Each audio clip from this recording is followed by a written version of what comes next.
Hey guys, Dane with Clash Mirage here, back again with another farming video. So our most recent update just barely happened, and a quick couple of things with that.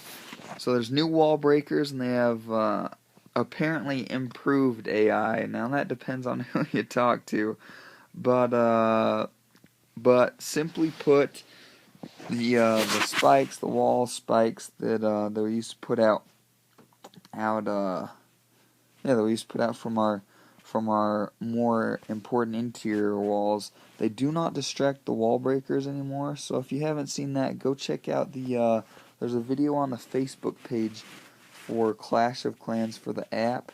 And I mean, that page in general is a great resource. They have all sorts of videos and links and things that Supercell puts out and whatnot. So go check that out if you haven't already seen it.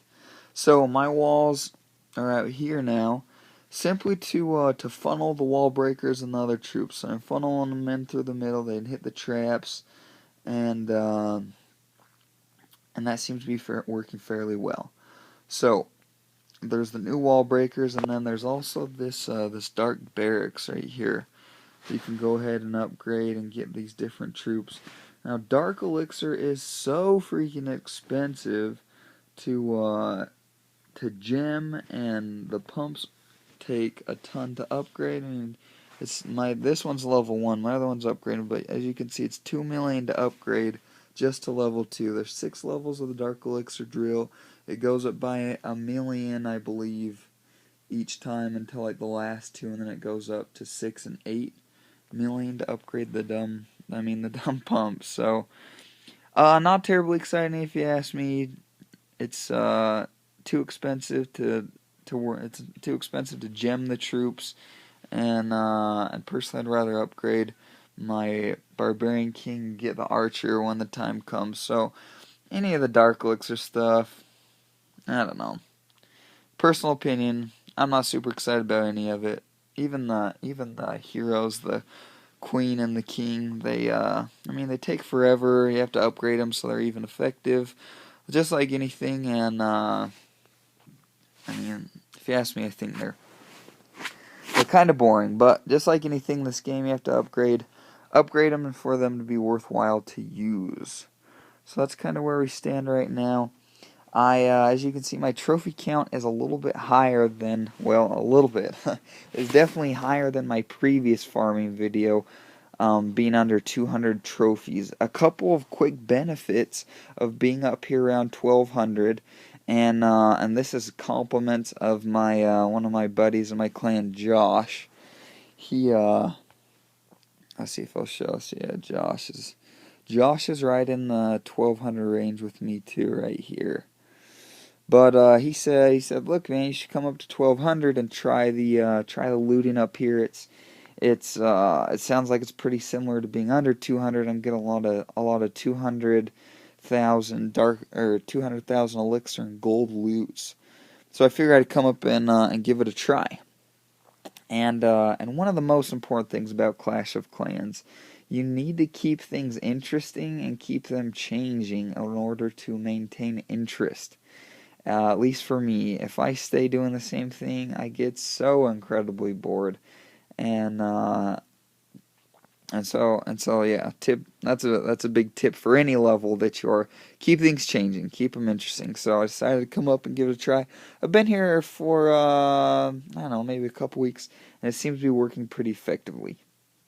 So I'll show you a few villages, and I'll put in the description where you can go in this video to see the actual looting that I do. And I'm working to get anything that at this level, anything where I could get an easy 100,000 gold or elixir is worth my time, generally speaking.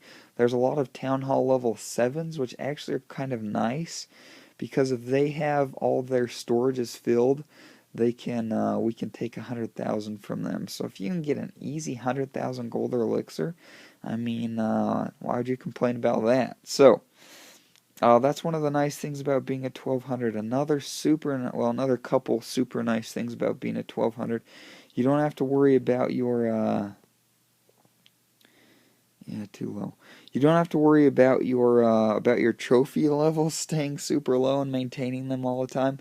Under 200 trophies, you have to I mean, in all honesty, I feel like I need to be on at least a couple hours for it to be worthwhile when I was down there. Because as soon as you get off, people are just throwing trophies at you so they can get down below 200 themselves because that's the magic number for farming at that level. So it's nice that you don't have to worry about that. 1200 is pretty easy to maintain. You can get on and off kind of at your pleasure, and you'll stay in this general area. Um, Oh, and one last thing. So as you could see, I started a new clan. Our last clan was great, but just looking for a change of pace. Shout out to the guys over at Mirage and especially to Dave. Dave was awesome, but like I said, just looking for a change of pace. And so we started, as you can see, Clash Mirage. So we have 25 members. It's coming along super well actually. All of our guys are higher levels, as you could see, and have level 5 troops or are super close to getting level 5 troops. So if you'd like to join and you have level 5 troops or are quite close, feel free to come check us out. Always looking for new players. So that being said, let's get into it. This app's been giving me trouble with the audio, so if that's the case, I apologize. So give it a look and we'll see. Oh, I got so busy talking I didn't realize our camps aren't full. We only have a few more guys, 10 more guys to make. We can wait for that. All right. So as you could see, working on defenses. Oh, the other thing that I wanted to mention real quick. So since the update, the looting has seemingly been a little backwards. The gold has been fairly easy to come by. Either that or it's just this trophy count that there's more gold. But I figure it's with the update because people are spending the elixir on their dark barracks and upgrading it. So costs, so it's not too bad. 1500 to upgrade it to level 2. Like I said, I don't really care to have those guys. They cost too much, and I'd rather spend my elixir on my dark elixir pump over here because that'll pay more dividends in the long run. Let's see. Alright, guys, we're close. 2 more guys. 2 more. And if you don't already do this, this will probably seem like a dumb tip, but if you don't already queue up your troops before you go into battle, do it. It'll save you tons of time. Alright, here we go.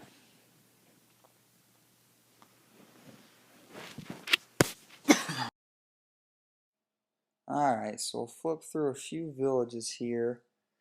And of course we'll end up running into some that aren't worth our time. But that's kind of part of the deal. Oh, we got a winner here. So this one, as you can see, 73,000 gold and over 180,000 elixir. So especially the elixir is beneficial as it's been a little tricky to find it. My technique that I'm going to use here, I'm going to start with the archers and clear out some of the garbage on this side. So the camps and the barracks there, so that when I send in my giants to distract the splash damage defense like the mortars and the wizard towers, well, and all the defenses in general, I can use my archers for immediate support to destroy the defenses rather than goofing around and shooting at stuff like barracks and camps that I don't really care to destroy necessarily, because once again, and same idea as with the 200 trophies deal. I'm not trying to gain trophies. I'm just trying to maintain here at 1200. So we're working on that. I plays poorly. Dang it. That mortar's killing some of my dudes, but that's alright. So I'm trying to do this as cost effectively as possible. And you have plenty of time.